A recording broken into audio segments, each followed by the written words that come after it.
বাংলার আলপনা, গ্রামীণ আলপনা মূলত চালের ভেজানো চালকে গুঁড়ো করে সেটা জলে ভিজিয়ে সেইটা দিয়েই করা হতো, করা হয় এখনও। তার মধ্যে কিছুটা খড়ি মাটিও মেশানো হয়।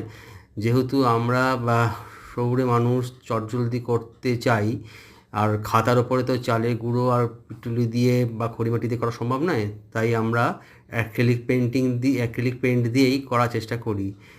বাংলা গ্রামীণ শিল্প একটি অতি প্রাচীন শিল্পকলা আলপনা, যেটার ধারক ও বাহক এই মুহূর্তে খুবই কম বাংলায়। শহুরে বাংলায় আর কি। গ্রামীণ বাংলায় এখনও কিছু আছেন যে মানুষগুলো এগুলো করে থাকেন। তারই কিছু ছোট্ট একটা নমুনা আমি চেষ্টা করলাম। একটু দেখুন, যদি ভালো লাগে লাইক, কমেন্ট, শেয়ার করুন। Thank you.